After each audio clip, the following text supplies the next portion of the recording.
Welcome back to the Triathlon Training Explained show, powered by Training Peaks. And this week, I'm out on the bike and I'm going to be delving into sweet spot. Now, you may have already heard of the term sweet spot training, or perhaps you're already using a little bit of sweet spot training in your own training program.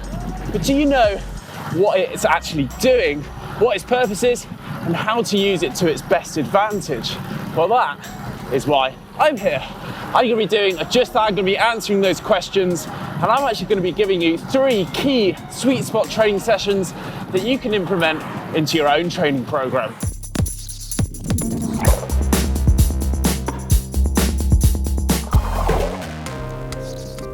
Well, as the name suggests, sweet spot training is a specific intensity aimed to deliver the ultimate bang for your buck. So it's basically a training effort and volume that are ideally structured to give you the maximum physiological gains, which sounds quite appealing if you're someone that's quite limited for time. But to work out our sweet spot intensity, we need to know our functional threshold power, or FTP for short. Now, FTP is our maximum sustained effort for 60 minutes.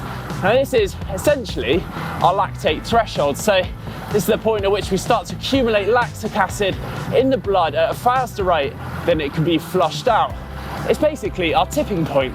Go beyond that, or try to go at this intensity for over an hour, and you're pretty much going to come to a grinding halt.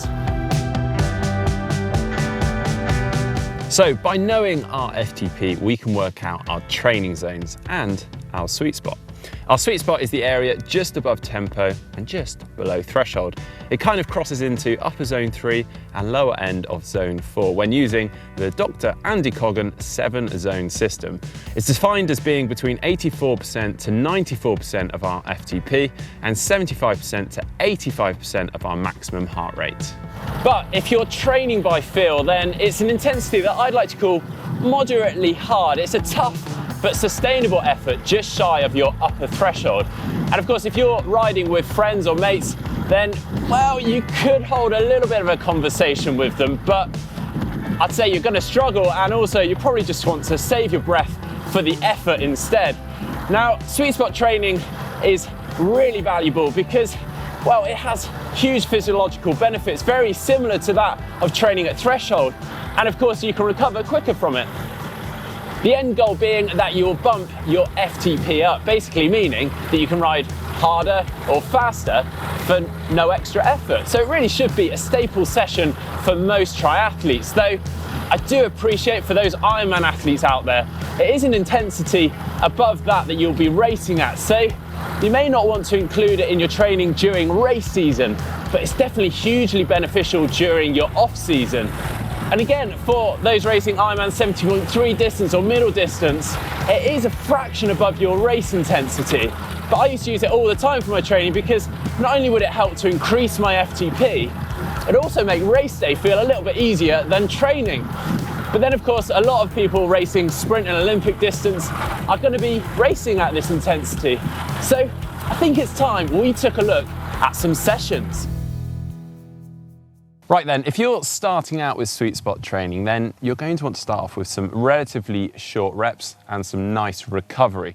So I've got a session just here. We've got 15 minutes of zone 2, just to get yourself warmed up. And then we're going to go into 4 lots of 8 minutes at sweet spot.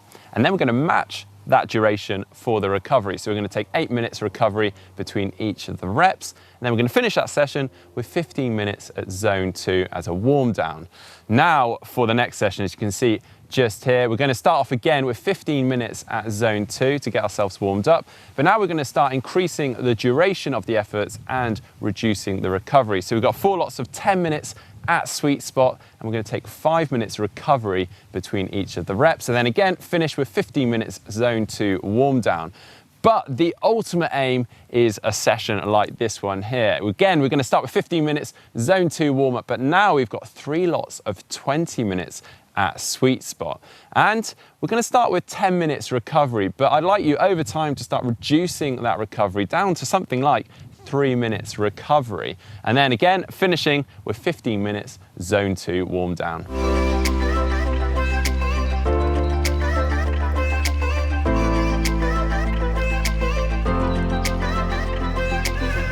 Now, the key to sweet spot training is the accumulation of the workload, with the ideal goal being that we complete 60 minutes or more at sweet spot during a session like that last session I described. But obviously do build up to this over time depending on your fitness level. Now, if you like this video, hit that thumbs up button.